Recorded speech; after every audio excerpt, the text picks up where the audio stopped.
Thank you very much. I would like to acknowledge the hospitality of the Pontifical Academy once again. It's really a pleasure. Thank you, Marcello. Thank you, Yves, for organizing this beautiful meeting. I would like to share with you some recent data, some of which unpublished, which are arising from the research program that we have at our center at Neurospin to try to understand what is the major difference between this brain, the human brain, and the brain of other species of primates, the macaque in our case, or baboon. We try to deploy tools of psychology, cognitive science, and cognitive neuroscience for that purpose, and trying to understand what creates the capacity for symbolic thought, what it means to have symbolic thoughts, and why we are different. I was lucky enough some years ago to visit this valley, the Valley of Marvels, la Vallée des Merveilles, next to Mont Bégaud with Henri de Lumley, a place which is covered with symbolic representations on the rocks, including this one, which seems to be, according to Henri de Lumley, the god of storm, with zigzag ends starting the rain onto the land. This is a very high where there is 100,000 engravings, and some of them, of course, evoke the slightly later mythologies that you may have about the god of storms, for instance. But I'm not going to try to understand the combination of ideas as much as the combination of signs and why they are organized in this way, how we can explain that the human brain is able to make geometrical signs. There is, of course, an enormous language of visual symbols in humans. This image has been shown before, the image in Lascaux already. The animal shape is, of course, highly abstracted, but you can also find this rectangle down there, lines of dots. Spirals are omnipresent in visual languages, in cultures throughout the world. And some of these, of course, have very large size, which means that the person who was conceiving of this circle of stones must have had the concept in mind, even though you could not see the circle from the ground. Only in the mind could you imagine the circle before creating it. And of course, this capacity for symbols is extremely ancient.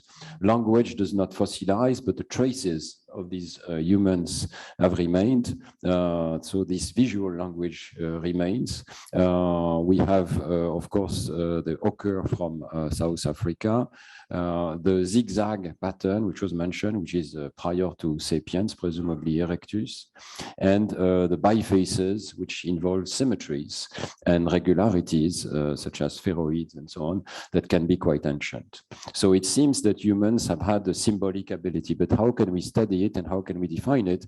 And can we eventually account for the enormous productivity of this symbolic ability, as we can see here in the Cathedral of Chartres?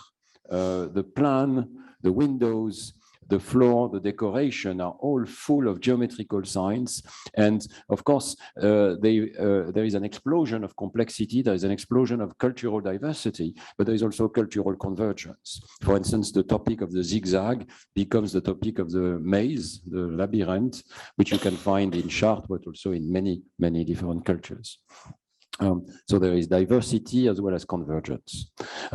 So the first thing is, how can we define a symbol? This was discussed in this book by Terence Deacon and Andreas Nieder. First of all, we can start with the definition of a sign. The sign is a relation, according to Saussure, between the signifier, which is also sometimes misleadingly called the sign itself, and the signified, the meaning or the object to which it refers. But there can be various types of signs, and Terry Deacon and Andreas Nieder follow the terminology of Peirce to define three types of signs. First, there is the icon, where there is a non-arbitrary relation between the signifier and the signifier. So this could be an icon, for instance. You immediately understand the meaning because it looks like what it should.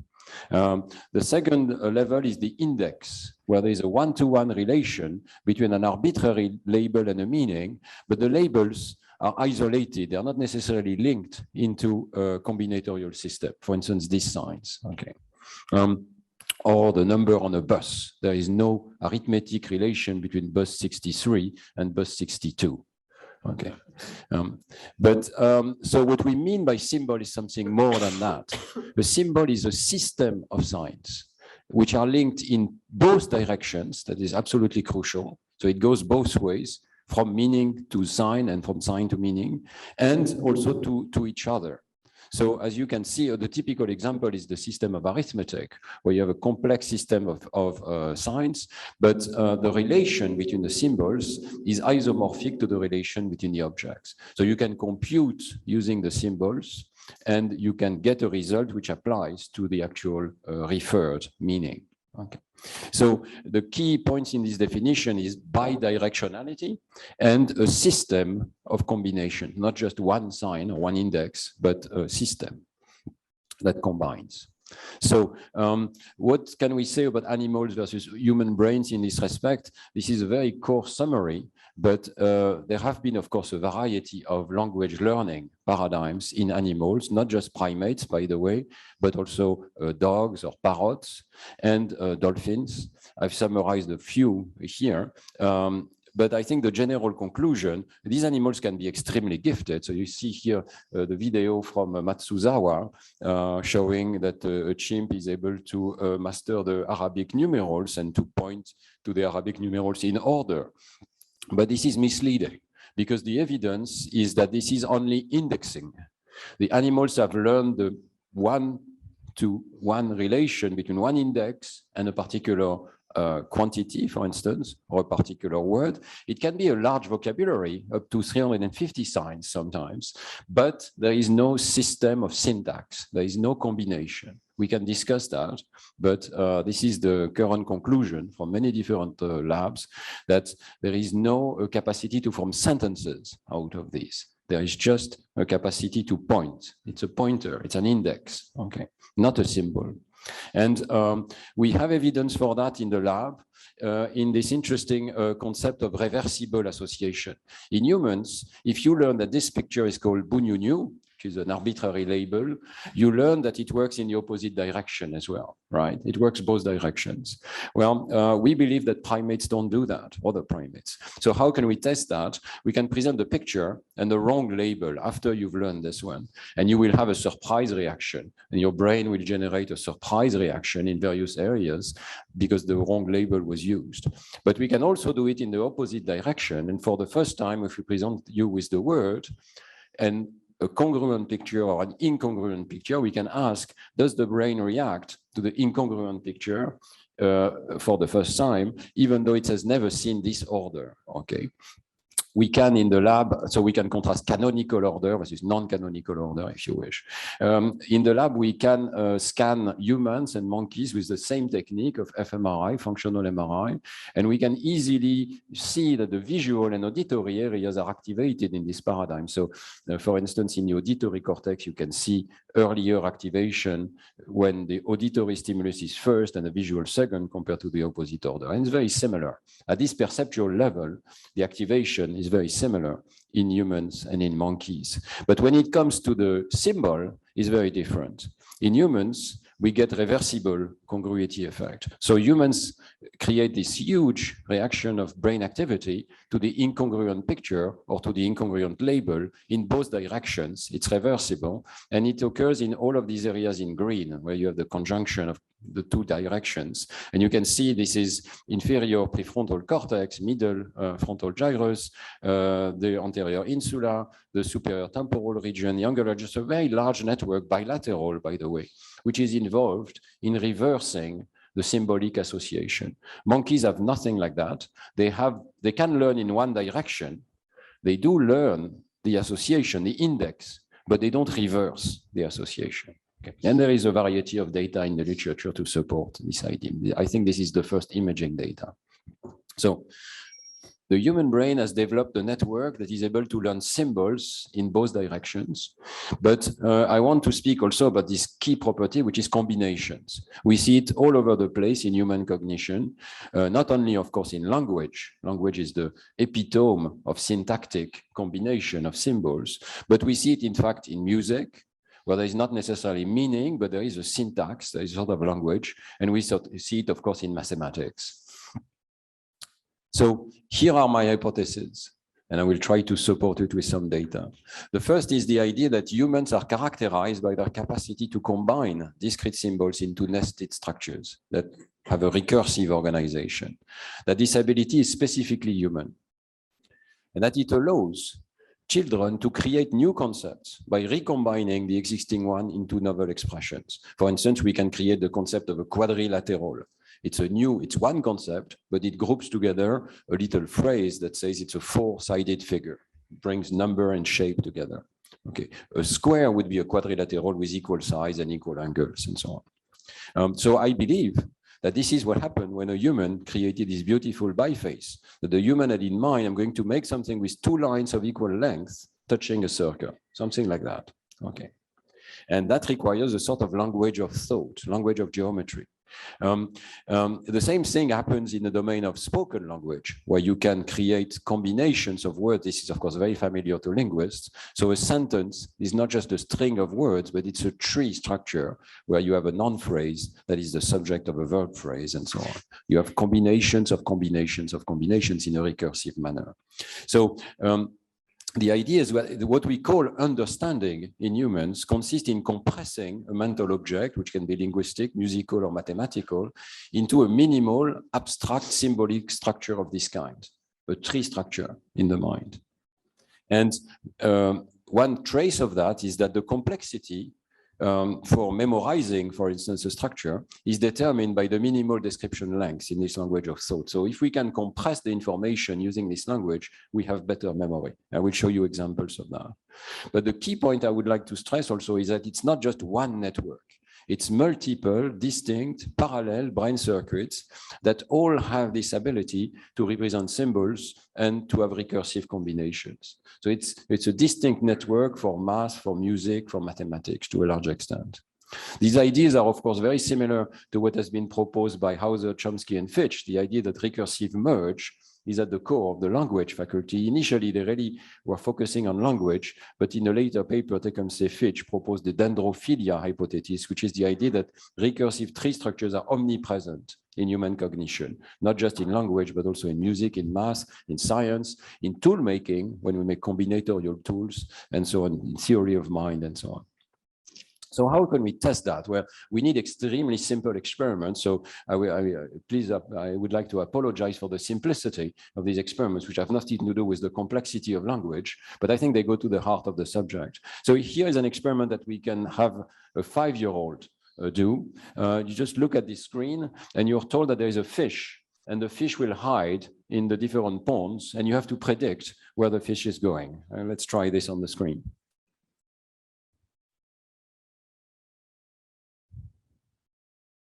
Okay, oh, I was unable to stop it, of course. Okay, I think you get the idea that from the first 4 or 5 items, you already know what's going on. And you could predict where it's going next, okay? Because this is a zigzag pattern, typical of the zigzag I showed you initially.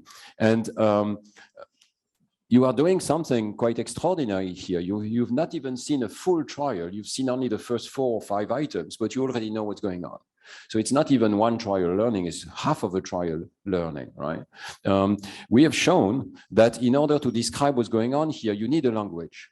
You cannot just say it's a sequence of 8 items, but you need to say there are symmetries, and the zigzag shape can be described by zigzagging around a vertical axis, for instance. And in order to capture this description, you have to assume, first of all, that there are a number of numerical and geometrical primitives, such as turning around this circle or symmetry around a particular axis, and there are 4 possible axes here.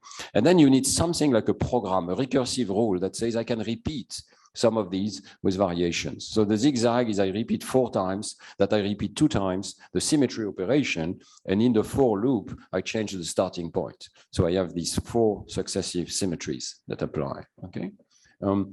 So what we have shown in our experiments is, first of all, that behavior depends on this linguistic representation. So even though all the sequences here are 8 locations, which, by the way, 8 locations should be above working memory. So you should not be able to remember these sequences.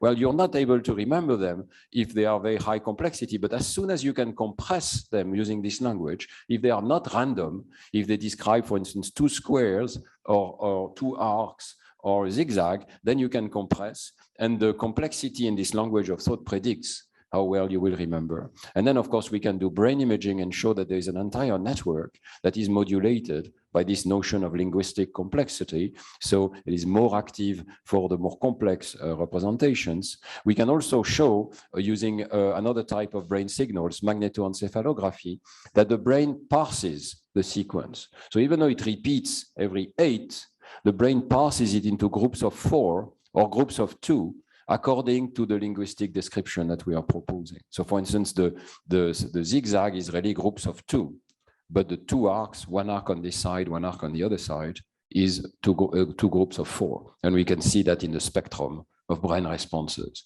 So this is the beginning of evidence that the brain is actually using such a language of geometry. Unfortunately, we don't yet know how it is encoded at the level of single neurons. And this is really the million-dollar question, how language is encoded in the brain. But we begin to see at least where it is going on. And I want to emphasize that this is not at all classical spoken or written language areas. Language areas would be in the left hemisphere, this is bilateral. Language areas would be in the superior temporal sulcus and in the Broca area here, which is almost entirely spared by this more mathematical activation. There is an overlap of this network with the ones that you use when you do mathematics calculation. What about monkeys? Well, we tried to do a similar task with monkeys. I will play this movie while I'm speaking. You can see that my colleague Liping Wang, who is in Shanghai now, was able to teach monkeys to follow sequences in space. And the monkey is able to reproduce the sequence, which means that it has memorized it. And you can see, as the examples go, that it can go to a length of 3 or even 4 for this particular animal, who was particularly bright. So you give him a sample, and he can repeat the sequence. And in this case, he repeats it even in the mirror order. So you give him A, B, C, and he can do C, B, A. It's very clever working memory. But the differences with humans are huge. First of all, the learning is enormously slower. We're talking about tens of thousands of training trials to get to this behavior, whereas I showed you one trial learning. Right? Second, monkeys do not grasp the geometrical structures at all. They just care about what's in position 1, what's in position 2, what's in position 3. They don't grasp that there is a relation, a geometrical tracing between the locations. And we can analyze that. It's a little bit complicated, but basically, we would all treat these 12 patterns as the same because it goes around the circle with +1 or -1, and all that changes is the starting point. Monkeys don't. They have enormous variability according to the locations that are being used, but they have very little between pattern variability. Humans have a very systematic organization where some patterns are simple and some are more complex, and so this is the probability of being correct in remembering the sequence as a function of the pattern. You see the 30 patterns have a very particular order, which is found in children, but also replicated in adults. We're talking about preschoolers here, so before a lot of formal mathematical education. Monkeys don't care at all. They don't care about geometrical structures. I want to give you a second example, which is an even simpler task. It was just published in PNAS this year. This is a task where you look at these patterns. Here, let's look at the one on the bottom right first. You look at these 6 shapes, and you have to pick up the one which is different. I hope you can see that there is one which is different. This is this one, right? You see 5 rectangles, and one of them is not a rectangle. Now you try to do that with this one on the top here. Again, it's the same exact thing. You have 6 shapes, 5 are identical, one is different. Much, much more difficult. Okay. So we tested this systematically while varying the complexity of the shapes, from things that are used in Lascaux, like the rectangle or square, to completely random shapes that have no particular organization. And in between, you can have just parallel lines, or just right angles, or just equal lengths, some of these properties, but not all. And the finding is that humans are extremely sensitive to this shape regularity. So if you do this task, you are extremely good at detecting an outlier among squares or rectangles, and you begin to have a little bit more difficulty with parallelograms or rhombus. And you can see that the error rate is very high, still not random, but very high for a shape which has no particular geometrical organization. And So we can see this geometrical regularity throughout all of the human groups that we have tested. I will not go into the details of all these experiments, but this line here says that there is a huge geometrical regularity effect in various replications. It's interesting, for instance, that we don't have to show the shape.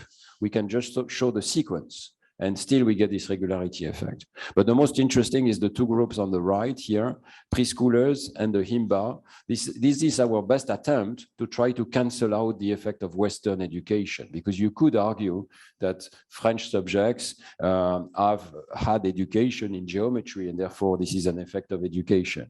But even preschoolers already show this geometrical regularity effect, and the Himba here from Namibia, who have very little access to formal education, already show this geometrical regularity effect. Okay, so now, of course, the very important question is whether other primates would show it, whether this is just a universal aspect of visual perception. We were able to test baboons in this case with Joël Fagot, whose lab was already mentioned. Joël Fagot put together a wonderful facility in the south of France where you have about 30 baboons. And you can see these booths here with their little doors.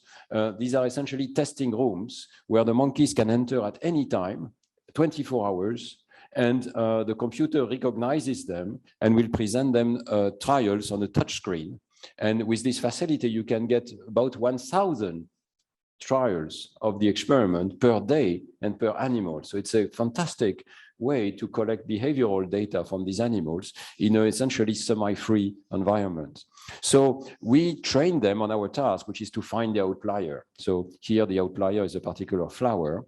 We train them with all of these training shapes. So one was selected as the main shape. So you would see let's say five apples, and the outlier would be the watermelon, or 5 of these stripes, and these stripes would be the outlier, and so on and so forth.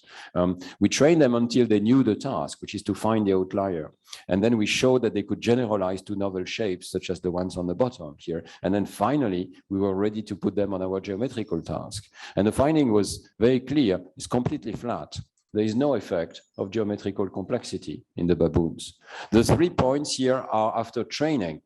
Of course, they continue to be trained and they get rewarded, but even then, they don't see greater facility for what we consider geometrically salient shapes, such as squares, as opposed to the random ones here.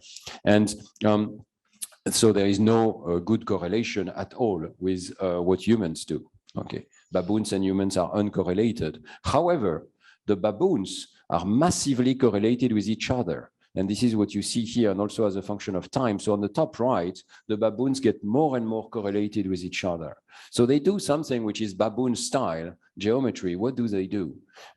We found out that we could model what they do using a classical convolutional neural network, which is a model of the ventral visual pathway of the brain, a model of the areas that allow you to recognize objects and faces and the environment just by image processing. This is an image processing network. So we can put our shapes through this network and ask which is the shape that has the most different vector representation in this convolutional neural network. And you see that this purple predictor is an excellent predictor of all of the baboons here that are on the right. And all of the baboons are intercorrelated with each other and with the neural network model. But we cannot account for the human behavior with this regressor. We need a symbolic model that counts the number of right angles, the number of parallel lines, the number of equal lengths in the figure, and decides that the shape is different based on these property or the list of these properties. So this orange regressor is an excellent predictor of the humans on the left. And interestingly, the preschoolers and the Himba are predicted by a little bit of both predictors. They are here in the middle. So the Himbas are not responding randomly. There is not just more noise than the people who have been educated. It's a mixture of 2 strategies. There are really 2 strategies to solve the task. There is the long very old strategy of just using your visual system to pick a shape as if it was a face, basically, or as if it was any sort of object in the outside world. And then it does not make much of a difference whether it's regular or not. or there is a specifically human symbolic strategy to understand the regularities of this shape and to discover that one of them is different because it has different symbolic properties. Okay, so we are continuing this work now on this idea of a language of thought. We have described a particular language which is able to capture all of the shapes, all of the basic geometrical shapes that we find or seem to find in cultures throughout the world, such as the spiral, for instance, or the square, the zigzag, or something which involves recursion, a square of circles. We describe it as a square of circles already nesting, right? The language is extremely simple. It requires number, which we know is a primitive of not just human, but also animal cognition. Geometry, the ability to trace, for instance, a path in a certain direction, which also exists even in rodents. But something that might be specific to humans is the ability to create programs by repeating, concatenating, or calling a subprogram of these instructions. So for instance, you would describe a square by saying, I repeat 4 times the concatenation of tracing a segment and turning by 90 degrees. Very easy to understand, right? And because this program is short, the square is simple. The square is simple because we have a simple mental representation in this short program. So once we have the language, we can generate a whole array of shapes from the simplest on the top to the most complex on the bottom. And I'll spare you the experiments, but we can show that your ability to memorize these shapes is directly related to the cost, the length of the program that generates these shapes, so-called minimal description length, which is also known as Kolmogorov complexity in mathematics. So here you can see reaction time, but it's true also of error rates of humans, both in encoding and in choosing the shape in memory, from memory. They are very influenced by the complexity of these shapes. And it has nothing to do with the number of features or the particular, the amount of black on the picture. It is slightly correlated, but it's not the best predictor. We just recently, 2 weeks ago, got the data from the baboons on this very same task, and they are again completely flat. They don't care about this notion of complexity as a language. They care only about visual similarity. So once again, we can predict the baboons by visual similarity, but not by the symbolic model. So I come to my conclusions. I'll just show you a few experiments. But first of all, I think that humans are very different from other non-human primates in possessing a capacity for symbolic combinatorial thought. Several distinct areas of the human brain are involved, not just one. It's not a local change in the brain, it's a distributed change. So different areas are involved in natural language, geometrical language, musical language, etc. Those languages of thought share a number of properties. First of all, they discretize the concept. There is something categorical about it. For number, for instance, we distinguish categorically number 3 from number 4, number 4 from number 5. These are completely different concepts. Second, we assign them symbols in the mind, and those symbols can combine recursively. And third, I barely touched upon this subject, but this allows us for much faster learning, one-shot learning, because we can make inferences on these strings of symbols. So it's a very different form of learning from the gradient descent type, which is typical of neural networks.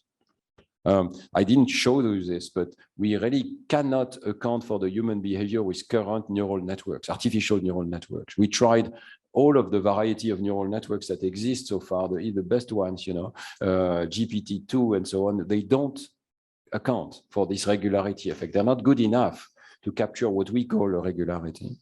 At the moment, I don't think it's impossible. There are several consequences of this view that I would like to consider as conclusion. First, I think it can explain why at the start, all humans consider the same expressions as simple. So why there is so much cross-cultural convergence in both cave art, in what we call simple mathematics. This is, for instance, the Pascal triangle discovered independently, apparently in China. I'm using examples from mathematics, but I think this would apply to the development of concepts outside of mathematics, where we all start with the same ideas. And maybe this would apply to the creation of religious myths as well. We start with simple ideas and we refine them progressively. At the same time, the space of possible concepts is exponentially large because we have a grammar we have a combinatorial explosion. And so this might explain the human capacity to generate infinitely many concepts and the extraordinary expansion of representational abilities in humans. This is, of course, the well-known idea of infinite use of finite means.